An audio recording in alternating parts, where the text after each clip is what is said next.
Hey everyone, I'm Princess Link, and welcome back to Metal Gear Solid. Someone is like mowing the lawn out there.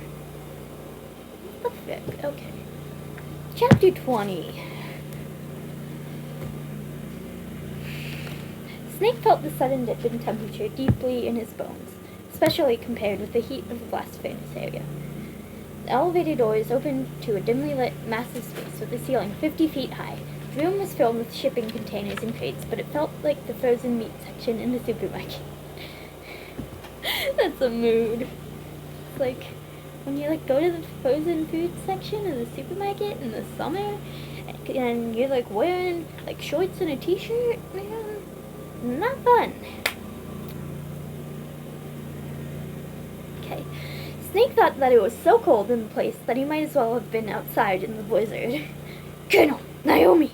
The Codex spoke to life, and Dr. Hunter answered, Yes, Snake? At first, Snake was reluctant to talk to her. What if what Master Miller had told him was true, he could be assisting the traitor in some way. He decided to limit the conversation to his basic question. I'm in some kind of underground warehouse. They keep it really cold. It's probably below freezing in here. Any idea why? I'm following you on the map, Snake, and our intel doesn't provide us with the purpose of particular areas and culprits. I can only guess that they have materials stored there that can't be exposed to heat. Fei-Ling, do you read this? The woman answered, Yes, I see you, Snake. Your body heat resonates as a big red dot on my screen. I think you're all alone in there. I don't understand. What? There's a larger than normal source of body heat in the room with you. I can't tell if it's 3 or more people bunched together or what. Unless it's an animal of some kind. Is it moving? Snake asked. Negative. Hold on, I see more heat sources. Several, tiny ones. They're moving toward you, Snake. What do you mean by tiny? Smaller than cats. Definitely alive. Its feelings. Amazing. Comparison. Smaller than cats. Bigger than cats. Okay. What the hell?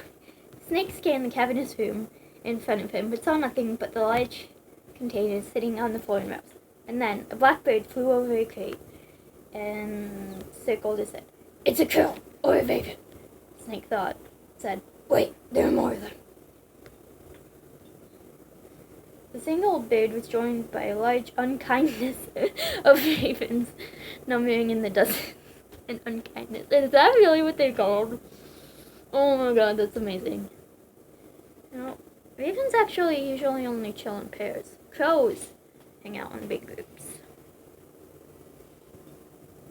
Called murders. Also, ravens are bigger than crows. I was looking at the difference a few days ago because I couldn't remember.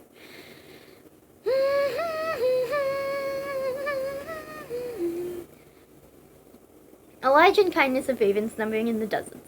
They formed a dark black mass above Snake's head and flew as one, squawking loudly and menacingly. Ravens. That meant only one thing. Welcome, Catsack! The voice boomed. Snake drew the SOCOM and stepped forward and around a container to see the giant sitting on a crate with a Gatling Vulcan in his lap. This is the end of the road for you, right, my friends? I don't remember the voice I was doing for him. He adjusted the birds, and they circled back through the air to their master. Most of them landed on the various containers and crates. A few lit on Vulcan Raven's shoulders. They called and answered. Listen, Snake, they agree with me. Ravens can talk, actually.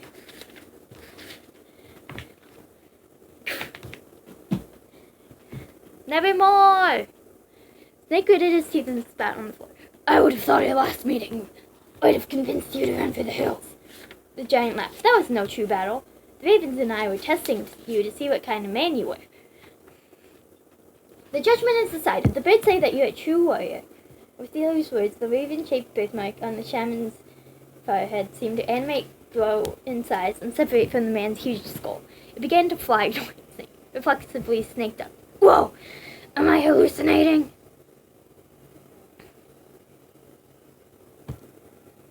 The apparition disintegrated into nothingness over Snake, and then one of the live ravens flew toward him. It descended slowly and landed gently on Snake's shoulder. Snake tried to swat it away, but found that he was unable to move. No matter how hard he tried, his muscles would not respond to his brain's commands. I can't move, he managed to say. The shaman had cast some kind of black magic spell on him. Vulcan Raven smiled. Blood from the east flows within your veins. Your ancestors, too, were raised on the barren plains of Mongolia. Inuit and Japanese are cousins to each other. We share many ancestors, you and I. There are no crows in my family tree, Snake answered through clenched teeth. You jest, but indeed ravens and snakes are not the best of friends. Nevertheless, you will make a worthy adversary. You live in Alaska, too. You know the World Eskimo Indian Olympics? The giant snapped his fingers, and the raven on Snake's shoulder spread its wings and lifted off. As the bird flew back towards its master, Snake's mobility returned, as if it hadn't happened. Yeah, I know it, he said. You must be a real threat in the mock duck eating contest. Ah, yes, you are right. But there is another event that I excel at. It is called the ear pull. It's an event where two rodents pull each other's ears while enduring the harsh cold, as it is in this warehouse. It tests spiritual as well as physical strength. Snake couldn't help allowing sarcasm to seep into his words. You want to pull each other's ears? Vulcan Raven shrugged. The form is different, but the spirit is the same. Rejoice, Snake. Ours be a glorious battle. Snake took a step forward. This isn't glorious, it's just plain killing. Violence isn't a sport. Well, we will see if there's iron in your words. With that, Vulcan Raven swung the M61A1 at Snake and let loose a barrage of 20mm shells. It was only Snake's anticipation of the attack and his years of training that got him to jump, literally, on his nemesis. For Snake executed a perfect sideways cartwheel just before the bullet struck him. That's not that impressive. I can do a cartwheel. I would do it now, but there's not enough space in you. No, I was just thinking about Raiden and his naked cartwheel. Oh my god. Oh, Kojima. I love you. Anyway. He landed on his feet behind the cover of a shipping container. Raven stopped firing and laughed. Excellent, Snake. That's something I could never do. Yeah, you're too big and... Big. Just big. Big. Like, big. Okay? Big. But you will need more than tumbling skills to escape your defeat. Wow. I did gymnastics for like 4 years, and all I learned was how to do a sick cartwheel. That's about it, honestly. Like, I'm not even kidding.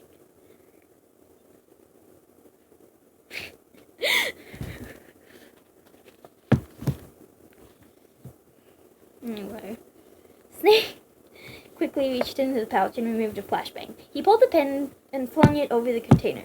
The stun grenade exploded before hitting the ground, causing several of the ravens to call madly.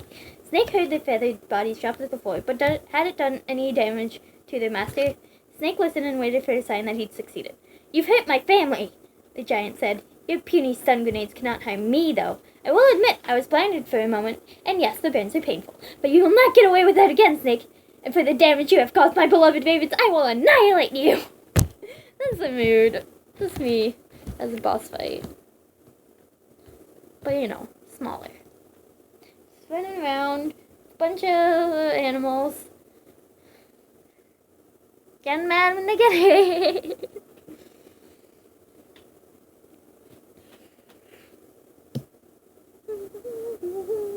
The behemoth charged around the container like a bull elephant. Snake shot several rounds from the SOCOM at the man, but the shaman simply blocked the bullets with the Gatling gun. Not only was the damn weapon the size of a Buick, it must have been custom made from a super resilient, bulletproof metal. And despite the giant size, Vulcan Raven was fast. Snake turned and ran. That's right, ran like the coward you are. The hell was that bastard, Snake thought. He wasn't running because of cowardice. He was retreating to formulate a plan of attack. Sure, you keep telling yourself that, Dave. Who is cutting my lawn right now? It's like 1 in the afternoon.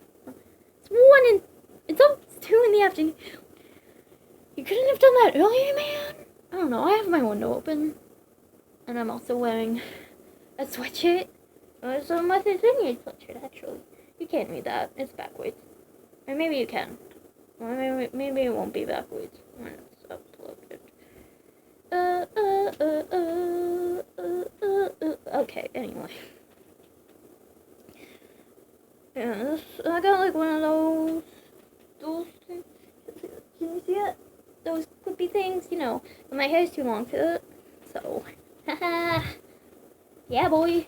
The situation called for something drastic, and Snake had no idea what to do. He wished he still had the Nikita or the Stinger launcher, but he had left those bulky weapons behind long before.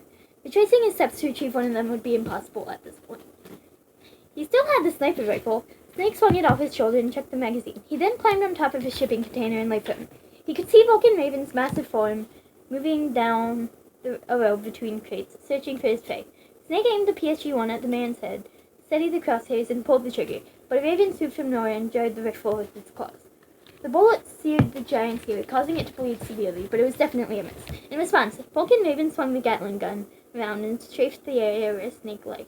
The operative flattened himself as much as possible as the bullets tore up the container in the air around him. The giant walked toward him, leaving Snake with no choice but to roll off the container, land on his feet, and run again.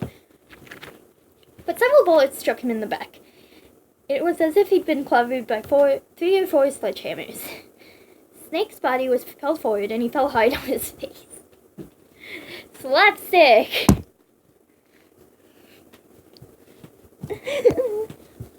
Yay! Ugh.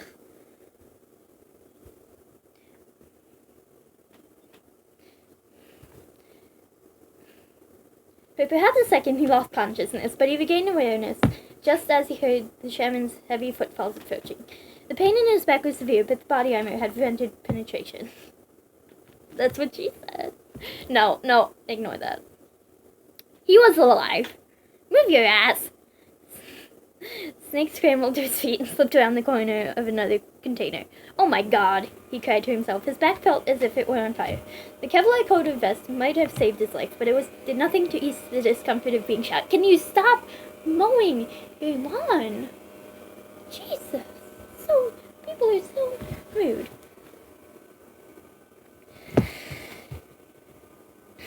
Snake wouldn't have been surprised if a rib or two had been cracked by the impact. More rounds from the Vulcans strafed the container on the other side from where Snake was standing. You can't hide, Snake. Next time it'll be a headshot, where you're not protected by armor. That's why you should wear a helmet, like a football helmet or something. He's just running around with a football helmet the whole game. I'd pay money to see that. But then again, I'd pay money for a lot of weird things. So, you know. Also, I don't have that much money. I spend it all on video games and my Metal Gear books. Actually, those were Barnes & Noble gift cards. Because I'm dead inside. Oh my god. Snake slipped away, darted between lines of crates, and crouched behind a steel barrel near the back wall of the warehouse. Although he knew it wouldn't do much good, he removed another flashbang, pulled the pin, and rolled it like a bowling ball down the aisle. It detonated just as Vulcan Raven appeared at the end. No, that vine where the girl's like on the swing, and then she like falls off. She like falls backwards, and it's bowling. We sports bowling. Yay! That's definitely relevant, right?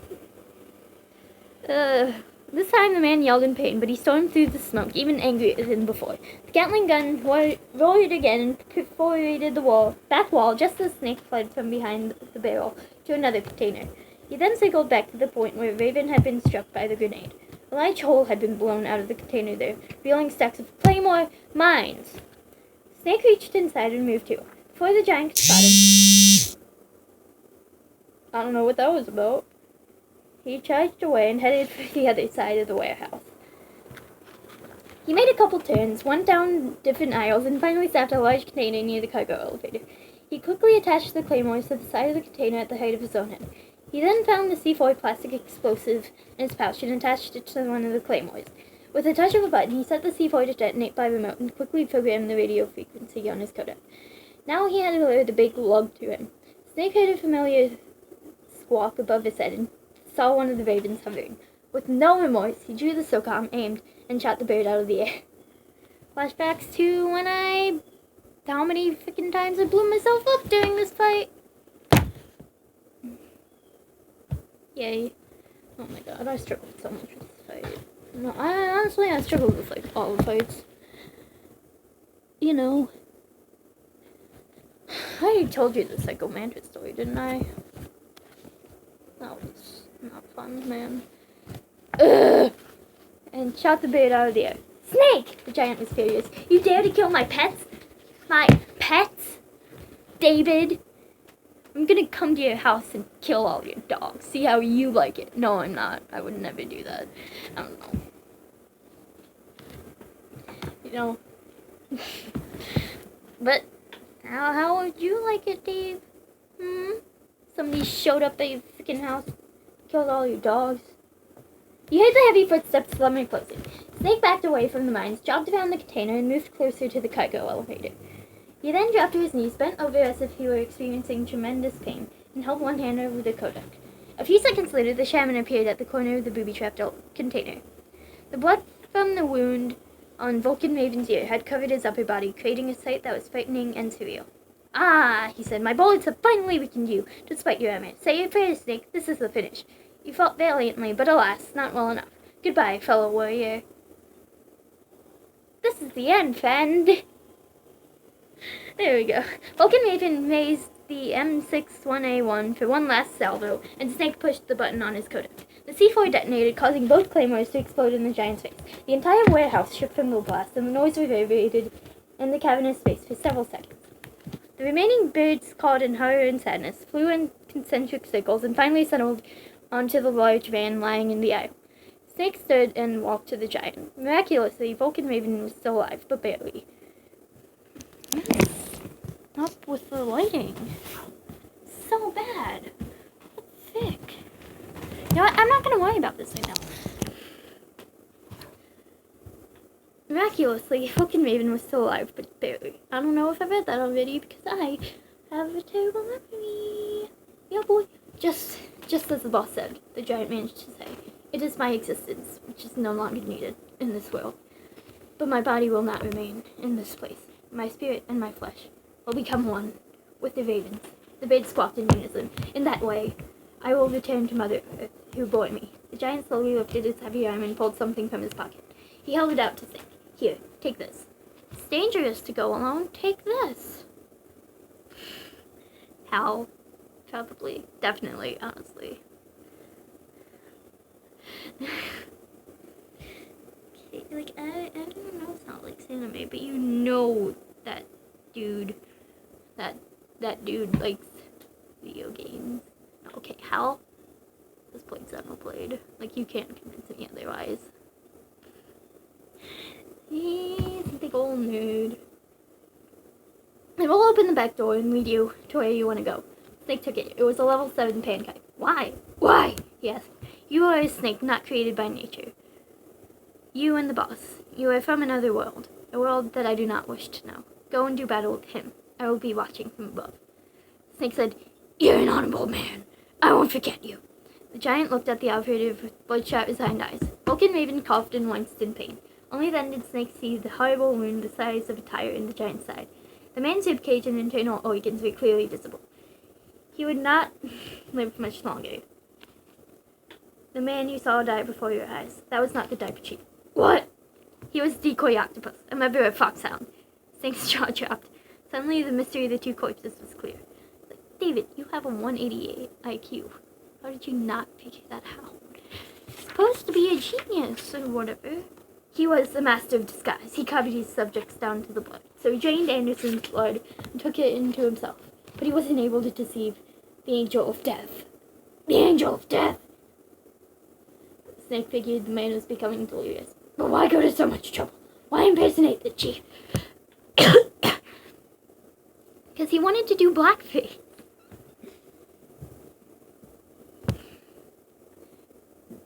Decoy Octopus did blackface. Yeah, boy. Vulcan Raven attempted to smile, but couldn't. You must solve the rest of the riddle yourself. Snake, in the natural world, there's no such thing as boundless slaughter. There is always an end to it. But you are different. What are you trying to say? The path you walk on has no end. Each step you take, I'll be watching you. I love that song. Leave me alone. It's paved with the corpses of your enemies. Snake didn't want to hear this. He turned his back on the dying man and strode toward the warehouse exit. "Their souls will haunt you forever," the giant called, cursing his enemy. "You will have no peace. You hear me, Snake? My spirit will be watching you." At that moment, the unkindness of Valen swarmed over the master, completely covering him. Snake stopped, turned, and watched in amazement as the birds did something he'd never witnessed before. After several seconds of cawing and grief, the bird suddenly took off in flight. There was nothing left of Vulcan Raven. His body had vanished completely. The raven circled the spot where the shaman, singular, had fallen and then flew away into the darkness of the warehouse. "What the?" "They're frickin' scavengers, man." "Are you a buzzard, Pit?" "Boy, ice cream gives you health." Snake rubbed his eyes and looked again. He exhaled loudly and turned back toward his goal. Even though personally he was skeptical, he knew that the Eskimo Indian people believed in magic. "Can't say that word. That's a slur." "Can't say that." "That certainly had been one hell of a trick."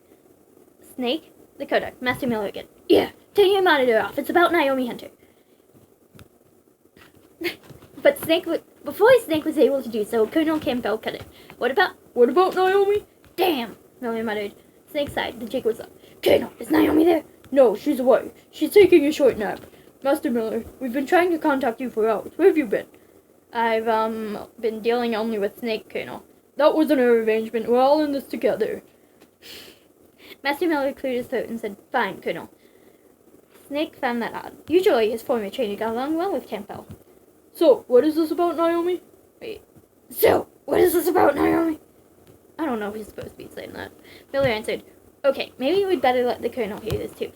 "Yeah," Snake agreed. "Go on, Master." Well, basically, Dr. Naomi Hunter is not Dr. Naomi Hunter at all. "What? Come on." I thought the story of her background sounded kind of fishy, so I checked it out. Campbell sounded skeptical, but was willing to hear the man out. "And?" "There is an actual Dr. Naomi Hunter. Or should I say, there was one. But she's not the woman we know. The real Naomi Hunter disappeared somewhere in the Middle East. Our Naomi must have somehow obtained her identification paper." "So, then who is she really?" "She must be some kind of spy. Maybe sent to sabotage this operation." "Are you saying she's with terrorists?" Snake jumped in. I guess that was Campbell. "I don't want to believe it either, but I think she's working for Fox Island." "Do you think she had a part in the uprising?" Miller answered. "Or she could be working for some different group altogether." "A different group? It couldn't be." "Place her under arrest, Colonel," Miller suggested. "What? She's betrayed us. She needs to be arrested and interrogated to find out who she's with." "If she's one of their spies, then we're in big trouble." Snake detected something in the Colonel's voice that indicated his thoughts weren't exactly on the doctor. The man was worried about another problem they hadn't mentioned. "What do you mean, Colonel?" he asked. "Nothing." Colonel?" Miller inquired. "Have you let her in on some kind of vital secret or something?" Campbell didn't answer. "Does this have anything to do with the mysterious deaths of the diaper chief and the AMSEC president?" Miller demanded. I have no idea," Colonel replied, but he didn't sound convincing. After a beat of silence, Miller said, "Anyway, we can't allow her to participate any further in this mission." Wait, Campbell argued. "Without her, we can't complete this mission." "I knew it," Snake said. "You're hiding something." No, it's not that. I'll try to get it out of her," Miller said. "Hurry then. We've got to figure out who she is and what she's doing here." "I understand," the Colonel answered. "Snake, give me some time." Snake grumbled. "I don't have any time left for you, Colonel." He switched off the Kodak, strode toward the warehouse door, slid the pan kite into the lock, and opened the door. Okay. Naomi? Anyway, if you like this, don't forget to like, comment, and subscribe, and I'll see you guys next time. Hopefully nobody will be mowing their lawn then. Bye!